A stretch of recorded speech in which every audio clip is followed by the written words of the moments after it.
हाँ जी, सभी को नमस्ते जी। मैं सत्या सर वैदिक इंग्लिश क्लासेस के यूट्यूब चैनल पर आप सभी का बहुत बहुत स्वागत करता हूं और साथ ही ये भी उम्मीद करता हूं कि आप सभी बहुत बेसब्री से इंतज़ार कर रहे होंगे कि कब अगला वैदिक यज्ञ किया जाएगा।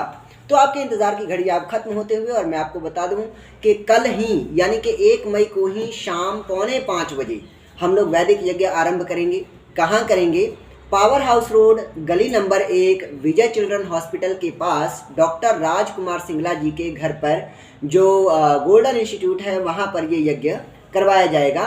वहाँ पर ये यज्ञ किया जाएगा और आप सभी उस यज्ञ में, उस वैदिक यज्ञ में आप सभी सादर आमंत्रित हैं और आप सभी, मैं चाहूँगा कि आप सभी वहाँ पर आएँ और यज्ञ में आहुतियाँ देकर अपने आप को धर्म लाभान्वित करें। अब आप ये भी सोच रहे होंगे कि क्या जो हम लोग ये कल शाम को 4:45 बजे जो ये वैदिक यज्ञ करने वाले हैं, जो कि लगभग 1 से 1.5 घंटे तक या 2 घंटे तक चलने की संभावना है, क्या इस वैदिक यज्ञ को करने की इस बार कोई ठोस वजह है?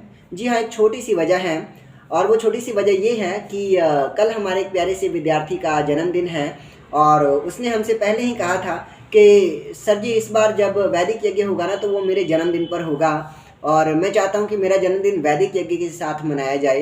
तो कल यज्ञ जो होगा वो उनके जन्मदिन पर है और देखो इस विद्यार्थी जीवन में वैदिक यज्ञ को लेकर उनके मन में किस प्रकार की भावनाएं हैं कि हाँ हम वैदिक यज्ञ करेंगे, तो ये होना भी चाहिए। और देखो उन्होंने क्लियरली कहा है कि हमारे देश के ऋषियों महर्षियों ने वैदिक यज्ञ ही किया है।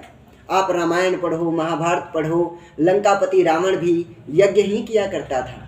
तो हमें भी यज्ञ से पीछे नहीं हटना चाहिए, हमें भी यज्ञ ही करना चाहिए और इसलिए हम लोग वैदिक यज्ञ करने जा रहे हैं। अब दूसरी वजह अगर पूछी जाए कि क्या दूसरी भी कोई वजह है या सिर्फ बर्थडे के कारण ही यज्ञ कर रहे हैं, तो मैं आपको बता दूं कि देखिए ये एक जनरल नॉलेज की बात है।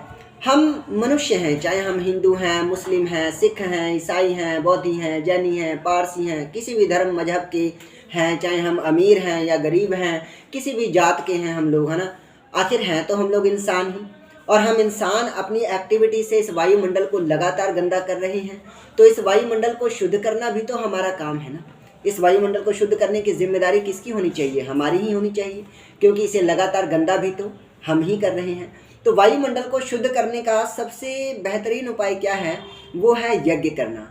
क्योंकि यज्ञ करने में जब शुद्ध पदार्थों को यज्ञ की अग्नि में जलाया जाता है तो उससे जो धुआं निकलता है वो धुआं वायुमंडल के कीटाणुओं को मारता है और इस तरह वो हवा को शुद्ध करता है।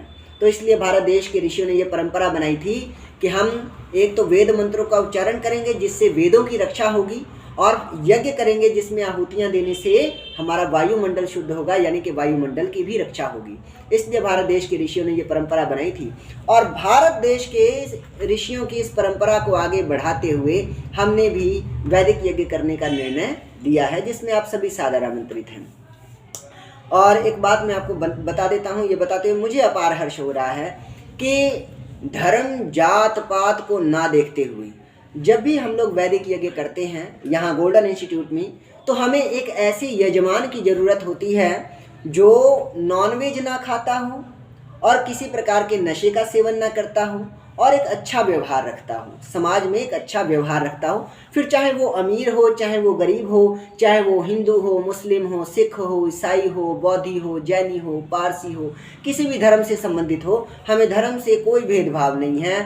बस वो एक अच्छा इंसान होना चाहिए, चाहे वो लेडीज़ है चाहे वो जेंट्स है, तो स्त्री है चाहे वो पुरुष है, अगर वो एक अच्छा व्यक्ति है तो वो इस यज्ञ का यजमान बन सकता है, जिसके लिए कोई खर्चा नहीं होता। आपको 1 रुपया भी देने की ज़रूरत नहीं है, आपको बस हमें अपना थोड़ा सा कीमती समय देने की ज़रूरत होती है कि आप अपना कीमती समय हमें दीजिए ताकि हम इस वैदिक यज्ञ को संपन्न कर पाएँ। ठीक है जी। तो आपके या आपके इष्ट मित्रों में भी अगर कोई इस वैदिक यज्ञ का यजमान बनना चाहता हो तो वो हमसे पहले से संपर्क कर सकता है कि हाँ जी इस बार मैं यजमान बनना चाहता हूँ और इस तरह से ये सारी व्यवस्थाएं की जा सकती हैं। याद रहे इसके लिए कोई खर्चा नहीं है और आप किसी भी धर्म के हों, हमें धर्म से कोई मतलब कोई शिकवा शिकायत या भेदभाव नहीं है। अगर आप किसी और धर्म के भी हैं, नॉन हिंदू भी हैं, तो भी आप इस यज्ञ के यजमान बन सकते हैं, क्योंकि ये यज्ञ तो प्राणियों के लिए है, प्राणी मात्र के लिए है, मनुष्यों के भले के लिए है। वायुमंडल को शुद्ध करना हम सबका कर्तव्य है और हम सभी इंसान आते हैं, यहाँ पर हमें धर्म और जात पात नहीं देखनी चाहिए। तो इसी शुद्ध भावना के साथ, इसी शुभ विचार के साथ मैं आपको ये सादर आमंत्रण देता हूँ कि आप सभी आएँ और धर्म को लाभ करें, यानी कि यज्ञ में आहुतियाँ देकर धर्म लाभान्वित हों। धन्यवाद जी।